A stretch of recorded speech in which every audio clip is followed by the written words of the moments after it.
Assalamualaikum warahmatullahi wabarakatuh. Berjumpa kembali dengan saya Setio Budiono dalam pembelajaran IPA. Nah, anakku semua, pada kesempatan kali ini kita akan meneruskan pembahasan soal-soal tryout IPA ya kemarin yang sudah kita lakukan untuk tahap yang pertama. Oke.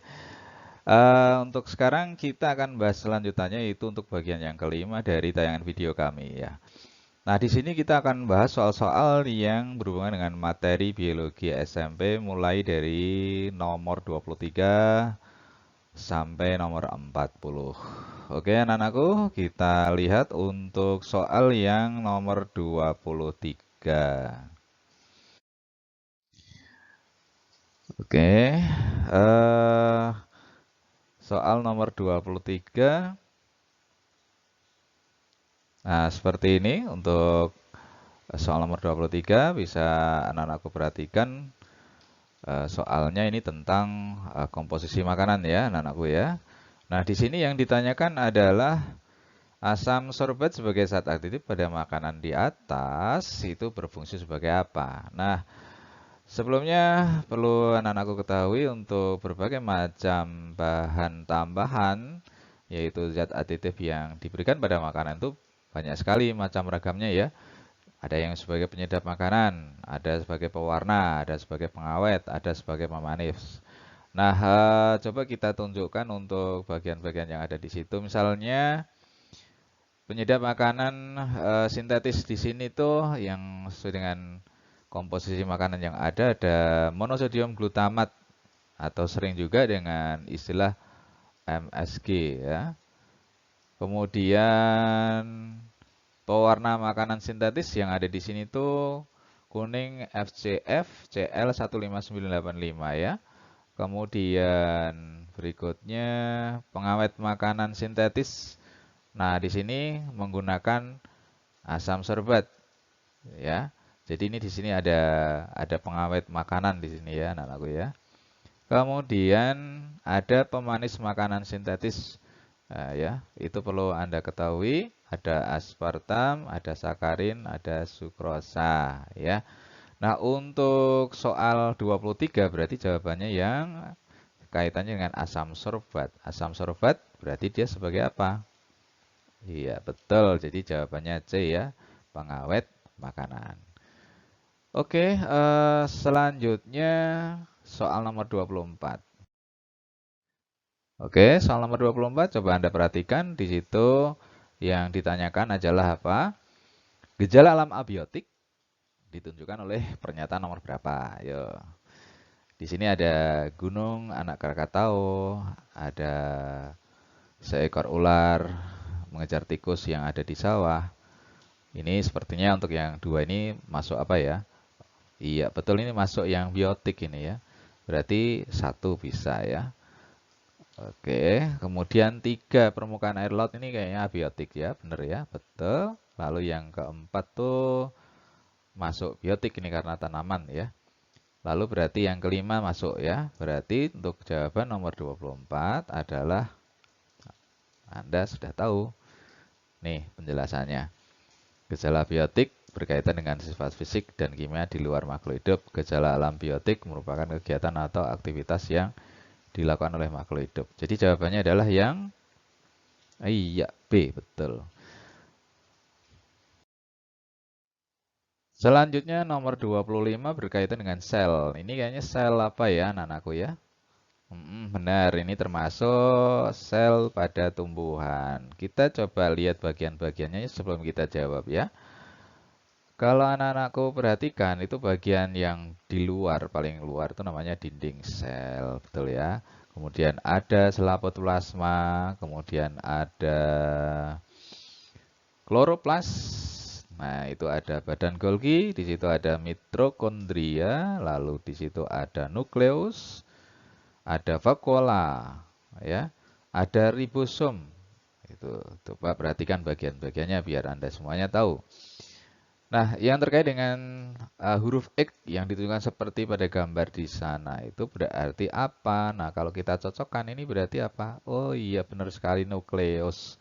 Nah, di sini padahal jawabannya ada dua nih, sama-sama nukleus, tapi Yang mana nih yang berfungsi yang tepat nih nukleus di situ? Apakah tempat sintesis protein atau pusat pengaturan aktivitas sel? Ya, kita lihat untuk ribosom itu adalah tempat sintetis protein. Oh, berarti bukan nukleus yang C ya. Berarti jawabannya adalah yang iya, yang D, betul sekali. Berikutnya soal nomor 26. Nah, ini nomor 26 ini ada ikan badut nih ya. Ini ikan badut. Ini ada apa? Anemon. Ini sebagai sebangsa hewan sebenarnya anak-anakku ya, tapi dia menyerupai tumbuhan. Oke. Nah, anemon laut itu mendapatkan keuntungan dari ikan badut. Karena apa? Karena tubuh anemon laut itu dibersihkan dari berbagai parasit yang menempel pada tubuhnya. Sedangkan ikan badut mendapatkan pelindungan dari anemon laut dari pemangsa ikan badut ya, karena dia bersembunyi di dalamnya. Jadi hubungan keduanya itu termasuk saling menguntungkan. Tapi ada beberapa juga pendapat yang tidak demikian ya. Nanti silakan Anda cermati lagi, silakan browsing. Jadi untuk yang nomor 26 jawabannya adalah yang A, betul. Jadi ikan badut mendapatkan perlindungan dan anemon dibersihkan dari parasit. Next, untuk selanjutnya soal nomor 27. Usaha jasa laundry, cuci pakaian dalam waktu terakhir ini marak terjadi di sekitar lingkungan kita. Usaha ini cukup banyak meraih keuntungan eh, bagi masyarakat ya. Namun, tanpa disadari limbah cucian yang dibuang ke sungai sangat mengganggu kehidupan organisme yang ada di sungai. Iya, benar sekali. Karena karena apa? Karena deterjen merupakan zat yang dapat mencemari air sehingga kualitas air sungai menurun. Nah, ini bisa bisa sangat mengganggu ya, bahkan bisa membuat banyak organisme yang mati. Nah, usaha yang paling bijaksana yang dapat dilakukan untuk mengatasi pencemaran tersebut apa? Nah, tentunya Anda tahu ya, harusnya sebelum kita buang ini harus diolah dulu ya. Seperti apa desainnya? Nah, bisa Anda tiru nanti seperti ini desainnya ya, untuk mengelola air limbah yang kita produksi. Mungkin Anda juga di rumah punya ini tempat cucian yang langsung dibuang ke sungai ini, tolong untuk dijaga ya, jangan sampai langsung dibuang ke sungai. Jadi kita harus terlebih dahulu diolah sebelum kita buang ke sungai ya. Jadi desain pengolahannya bisa Anda tiru seperti ini. Jadi jawabannya adalah yang C ya, mengolah limbah sebelum dibuang ke sungai. Next, untuk soal berikutnya nomor 28. Ini kaitannya dengan apa, anakku? Iya, ini kunci determinasi. Nah, urutan kunci determinasi untuk kuda laut. Nah, ini nama latinnya ini ya. Oke ya.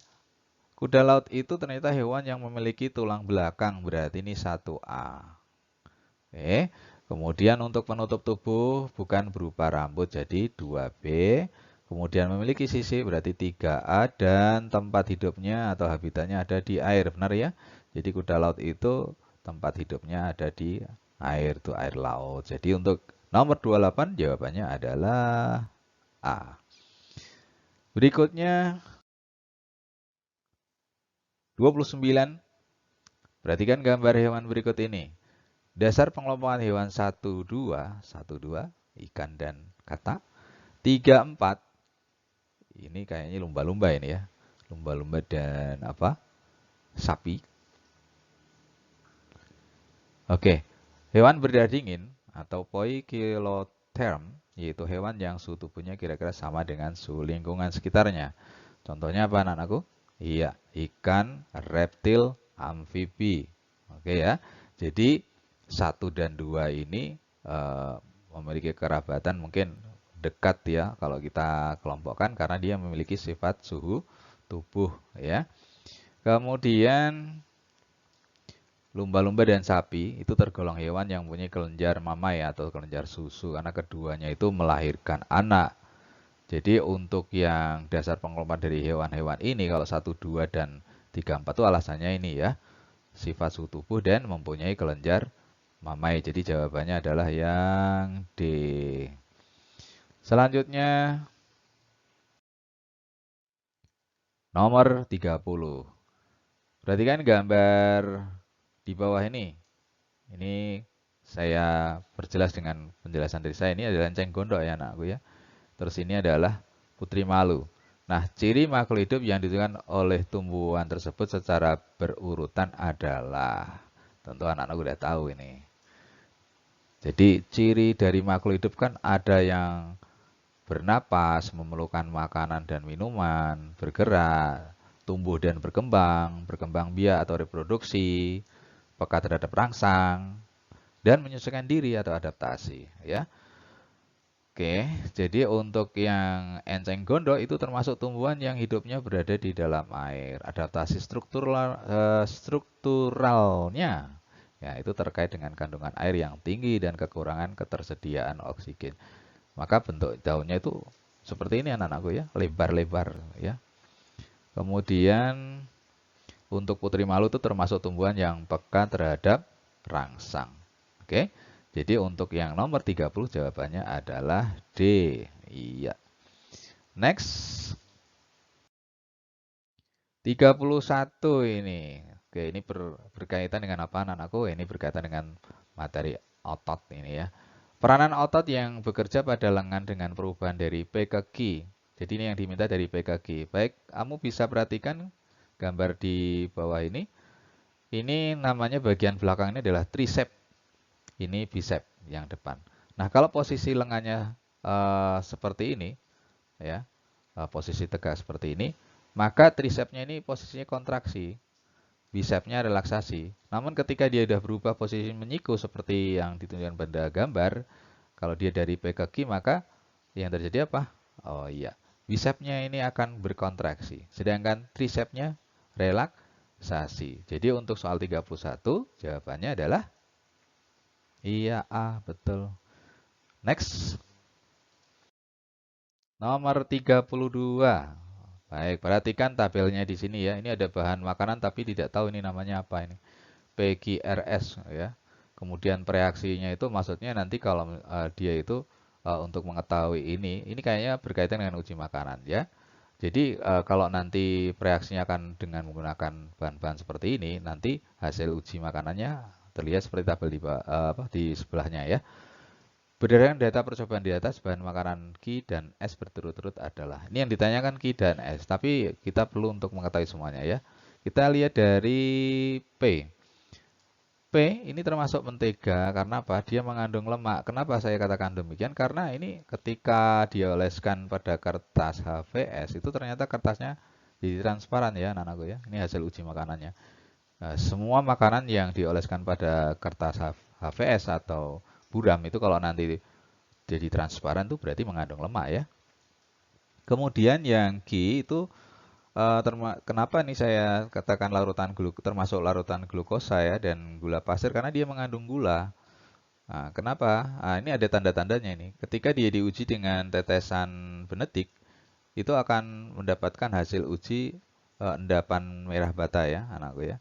Kemudian kalau yang berikutnya, yang R, itu contohnya adalah tepung kanji dan singkong ya, karena tepung kanji dan singkong itu mengandung iya karbohidrat. Jadi ketika ditetesi lugol maka dia akan berwarna biru tua, betul sekali. Kemudian yang S itu putih telur. Iya, putih telur ini mengandung protein ya.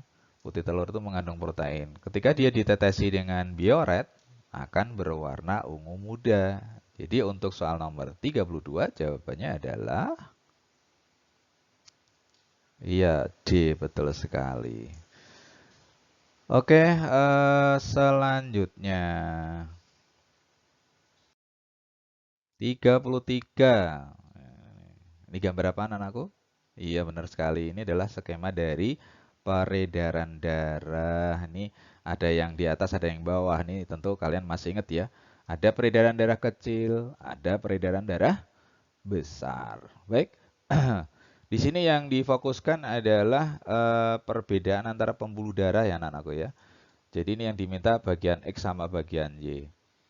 Ini yang kalau Anda perhatikan ya, kalau dari paru-paru kalau melewati X itu berarti dia menuju ke jantung. Ini yang di bawah apa nih kira-kira?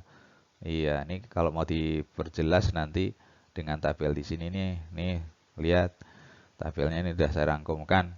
Jadi untuk X itu dia menuju jantung. Kalau menuju jantung berarti dia dari paru-paru kan dia mengambil oksigen, benar. Mengambil oksigen, nanti dibawa ke jantung, ya nanti akan diedarkan ke seluruh tubuh melewati pembuluh yang Y, ya, pembuluh yang Y.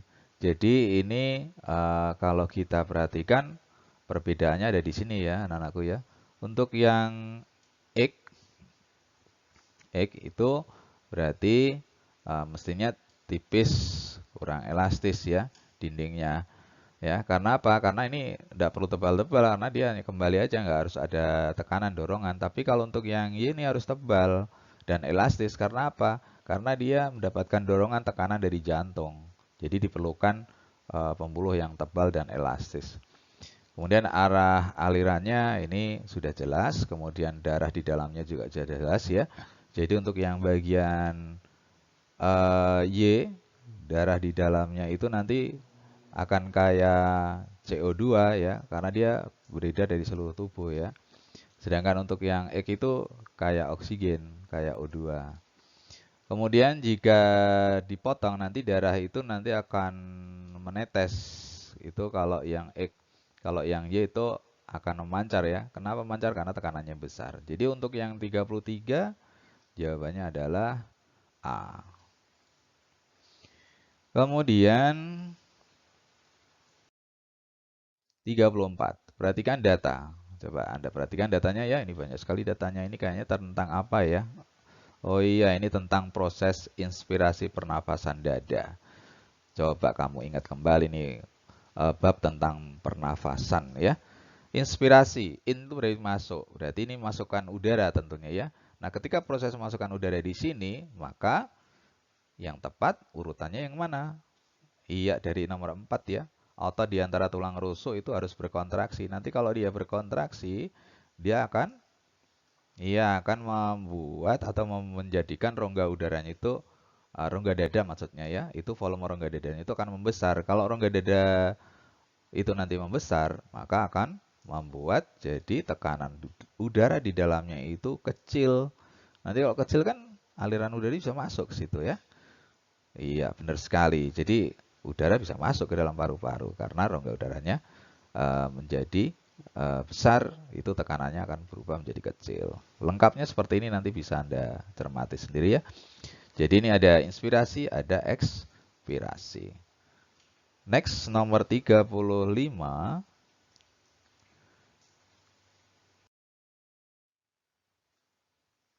Baik, soal nomor 35 berkaitan dengan apa ini? Iya, sistem ekskresi. Ini bagian dari apa?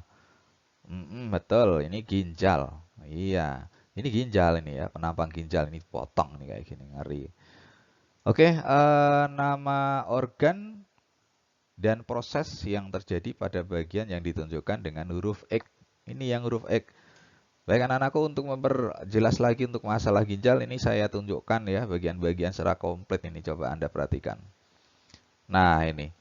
Jadi ini ada yang namanya medula atau sumsum ginjal. Kalau di luar ada korteks ya, karena di dalam korteks itu ada glomerulus ya, ada nefron-nefronnya ya, di dalam nefron ada glomerulus nih. Jadi ini prosesnya dimulai dari luar ya, kemudian masuk sampai ke saluran pembawa hasil penyaringan, nanti akan disalurkan ke ureter ya. Nah, di sini yang diminta yang bagian X. Oh, benar sekali, ini berarti bagian X itu adalah medula. Nah, padahal di sini ada dua macam ya, anakku ya. Ada medula, tempat reabsorpsi yang menghasilkan urin primer. Kira-kira bagaimana nih? Yang B apa yang D? Nah, kalau urin primer itu harusnya dihasilkan dimulai dari korteks ya. Di bagian korteks itu terjadi apa? Filtrasi. Oke ya. Tapi untuk nanti bagian medula itu adalah reabsorpsi. Jadi dia benar sekali, dia nanti akan menghasilkan urin yang sekunder. Jadi jawabannya adalah yang D, betul sekali. Next. Nomor 36. Iya, ini Anda suruh memperhatikan grafik ini. Ini grafik apa ya? Oh iya, betul sekali, ini adalah grafik apa? Iya, menstruasi. Iya, ini pada ibu-ibu, pada anak-anak gadis yang sudah mengalami menstruasi mesti tahu ya. Jadi ini dimulai dari hari ke-0 menstruasi. Ini biasanya kalian kalau mau pas mengalami menstruasi itu pendarahannya berapa hari kira-kira? Iya benar sekitar 4 sampai 7 hari ya. Terus nanti ada proses dia sampai ke hari ke-14 tuh ini masa-masa subur nih katanya ya. Benar sekali ya hari ke-14 atau hari ke-15 karena di sini eh, terjadi proses ovulasi ya, terjadi proses ovulasi. Dihasilkan telur di situ ya. Telur sudah mulai masuk ke tuba falopi di situ. Siap untuk dibuahi, tapi nanti kalau tidak dibuahi ya dia akan meluruh, makanya akan terjadi masa menstruasi. Jadi selama 14 hari itu dari hari ke-14 sampai hari ke-28 tuh apa? Telur itu menunggu ya. Menunggu siapa? Menunggu sperma. Iya, menunggu datangnya sperma. Tapi nanti kalau dia itu dibuahi ya maka akan terjadi namanya apa namanya? Iya betul, fertilisasi. Nanti akan menghasilkan apa? Iya, zigot dan seterusnya. Nanti ada perkembangan sampai ke lahirnya bayi ya. Tapi topik pada kali ini kita akan membahas masalah menstruasinya saja. Di sini ada estrogen, ada progesteron. Jadi ini yang diminta nanti yang mana yang paling tepat. Apakah estrogennya menurun saat terjadi proses ovulasi? Iya. Iya, itu pendarahannya tadi benar ya. Kemudian dari hari keempat atau apa? Atau hari ketujuh itu sampai dari hari 0 sampai hari keempat atau hari ketujuh. Kemudian estrogen turun tuh proses ovulasi sampai hari ke-14. Jadi dia mulai turun ini sebelum sebelum proses ovulasi dia sudah mulai turun di sini. Ini sampai hari ke-14 sudah mulai turun nih ya. Sebelum terjadinya proses ovulasi atau mungkin pas tepat akan terjadinya proses ovulasi itu estrogennya malah menurun. Kemudian LH luteinizing hormone sama FSH di sini setelah proses ovulasi setelah hari ke-14 itu mulai turun. Bukan menurunnya itu pada hari ke-14 ya, tapi setelah hari ke-14. Di sini kalau menurut grafiknya. Ya, jadi kita nggak boleh milih B ini. Kemudian hormon progesteron, nah ini hormon progesteron tidak meningkat tajam saat terjadi menstruasi, tapi setelah proses ovulasi dia meningkat tajam tuh setelah proses ovulasi. Ya, nanti kira-kira hari ke berapa ini? Hari ke-16, 17 atau 20 dia mulai menurun lagi sampai hari ke-28 ya. Oke, jadi kira-kira jawabannya yang mana nih? Nomor 36. Iya, bener A. Selanjutnya nomor 37. Nomor 37 coba Anda perhatikan. Ini ciri-ciri tumbuhan. Ya, ini pada jaringan ini anakku ya. Jaringan pada daun yang sesuai dengan ciri-ciri di atas. Ini ada xilem, ada palisade, epidermis, fon parenchyma. Itu yang mana kira-kira ya? Kita coba cermati satu persatu. Xilem. Xilem itu ternyata tersusun atas berbagai macam sel. Ini bertipe trakeit yang telah mati dan mengandung lignin. Berarti bukan xilem nih ya. Nah, kemudian palisade itu tersusun sel yang bentuknya panjang, mengandung klorofil dan tersusun rapat. Ini kayaknya yang palisade ini. Kemudian kalau yang epidermis adalah tersusun sel yang hidup, terdiri dari satu lapis sel tunggal dan tidak memiliki klorofil. Sedangkan spon parenchyma itu bentuk tidak teratur dan banyak ruang antara sel. Jadi jawabannya adalah yang B nomor 37. Next. 38. Wow, ini masalah persilangan ini anak-anakku ya. Jadi persilangan antara mangga berbuah besar rasa masam tuh lambangnya seperti ini genotipnya ya. Genotipnya kalau fenotipnya ini. Dengan mangga berbuah kecil rasa masam menghasilkan F1. Nah, semua berupa mangga besar rasa manis. Nah, hasilnya ini. Nah, yang diminta di soal adalah apabila F1 disilangkan sesamanya, maka kemungkinan keturunan mangga bergenotip seperti ini. B besar, B kecil, K besar, K besar pada F2 adalah berapa? Nanti kemungkinannya apakah 1/16, 2/16, 4/16, atau 9/16. Untuk memahami ini, coba perhatikan berikut ini. Nah, ini F1-nya. Oke.